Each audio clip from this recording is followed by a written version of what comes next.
കേരളത്തിലെ പഴനി എന്നറിയപ്പെടുന്ന വഴിപാടായി തലമുണ്ടനം ചെയ്യുന്ന ഒരു ക്ഷേത്രം. കേരളത്തിലെ തൃശൂർ ജില്ലയിൽ പുത്തൂർ എന്ന സ്ഥലത്ത് ഒരു കുന്നിന് മുകളിലായി സ്ഥിതി ചെയ്യുന്ന അതിമനോഹരമായ ഒരു സുബ്രഹ്മണ്യ ക്ഷേത്രം.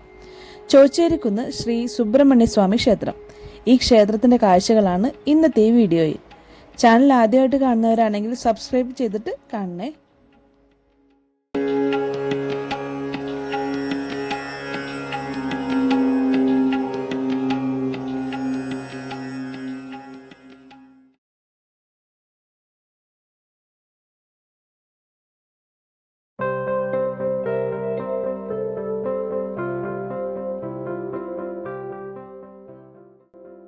ഐതിഹ്യപരമായി പഴനി ക്ഷേത്രവുമായി ബന്ധമുള്ള ഈ ക്ഷേത്രത്തിലേക്ക് പഴനിയിലേതുപോലെ തന്നെ ധാരാളം പടികൾ കയറിയാണ് നമ്മൾ എത്തേണ്ടത്.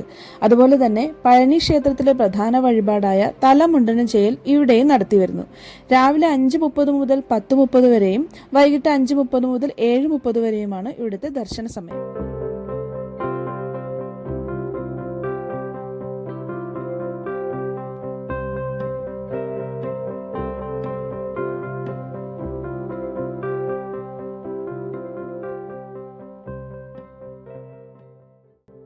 ഗുരുവായൂർ ക്ഷേത്രത്തിലെ ദർശനം കഴിഞ്ഞിട്ടാണ് ഞങ്ങൾ ഇവിടേക്ക് വന്നത്. അതുകൊണ്ട് തന്നെ ഇത് ക്ഷേത്രത്തിലെ ദർശന സമയമൊന്നും അല്ലായിരുന്നു. എങ്കിലും കേട്ടറിവ് മാത്രമുള്ള ഈ ക്ഷേത്രം ഒന്ന് കാണാൻ വേണ്ടിയായിരുന്നു ഈ വരവ്. പെട്ടെന്ന് തിരികെ പോകേണ്ട ആവശ്യമുള്ളതുകൊണ്ട് അധിക സമയം ഇവിടെ ചെലവഴിക്കാനും ഞങ്ങൾക്ക് പറ്റിയില്ല.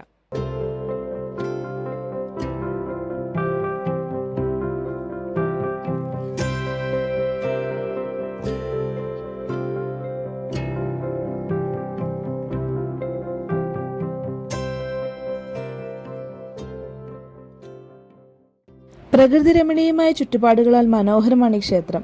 കുന്നിൻ മുകളിൽ നിന്ന് നോക്കിയാൽ താഴ്വരയുടെ മനോഹരമായ കാഴ്ചകൾ കാണാൻ സാധിക്കും. മറ്റൊരു പ്രധാന പ്രത്യേകത സദാസമയം വീശിക്കൊണ്ടിരിക്കുന്ന ശക്തിയായ കാറ്റാണ്. നല്ല തണുത്ത കാറ്റ്. അതുകൊണ്ട് തന്നെ ഡ്രോൺ ഷോട്ട് ഒന്നും എടുക്കാൻ ഞങ്ങൾക്ക് സാധിച്ചിട്ടില്ല.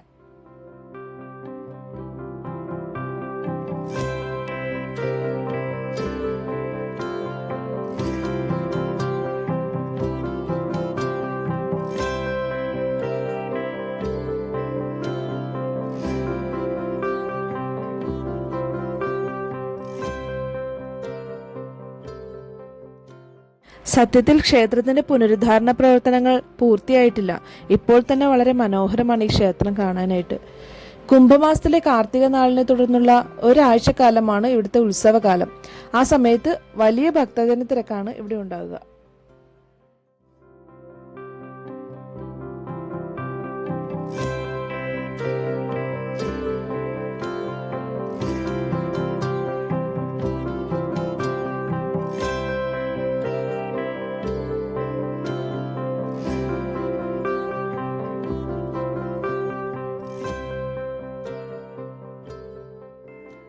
ഗുരുവായൂർ ക്ഷേത്രത്തിൽ നിന്ന് ഏകദേശം 30 കിലോമീറ്റർ അകലെയാണ് ഈ ക്ഷേത്രം. അപ്പോൾ നിങ്ങളുടെ അടുത്ത ഗുരുവായൂർ സന്ദർശനത്തിൽ നിങ്ങൾക്കും ഈ ക്ഷേത്രം സന്ദർശിക്കാവുന്നതേയുള്ളൂ. ഈ കുന്നിൻ മുകളിൽ നിന്നുള്ള ഉദയാസ്തമയ കാഴ്ചകൾ വളരെ മനോഹരമാണെന്നാണ് ഈ നാട്ടുകാർ പറയുന്നത്. ആ കാഴ്ചകൾ കാണാനും മുരുകനെ തൊഴാനും അടുത്തു തന്നെ വീണ്ടും ഇവിടേക്ക് വരണമെന്ന് ആഗ്രഹിച്ചുകൊണ്ട് ഞങ്ങൾ ഇവിടെ നിന്ന് ഇറങ്ങി.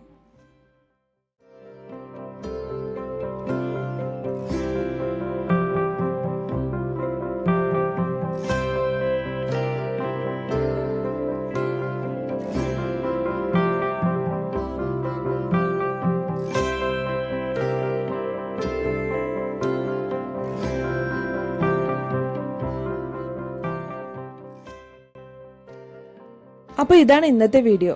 ചോച്ചേരിക്കുന്ന് ക്ഷേത്രത്തിന്റെ സുന്ദരമായ കാഴ്ചകൾ നിങ്ങളിലേക്ക് എത്തിക്കാൻ കഴിഞ്ഞു എന്നാണ് ഞങ്ങളുടെ വിശ്വാസം. അപ്പോൾ വീഡിയോ ഇഷ്ടമായിട്ടുണ്ടെങ്കിൽ എല്ലാവരും ലൈക്ക് ചെയ്യണം, ചാനൽ സബ്സ്ക്രൈബ് ചെയ്യണം, എന്തെങ്കിലുമൊക്കെ അഭിപ്രായങ്ങൾ ഉണ്ടെങ്കിൽ കമന്റ് ചെയ്യണം. അപ്പോൾ അടുത്ത വീഡിയോയുമായി വീണ്ടും കാണാം. എല്ലാവർക്കും ബൈ.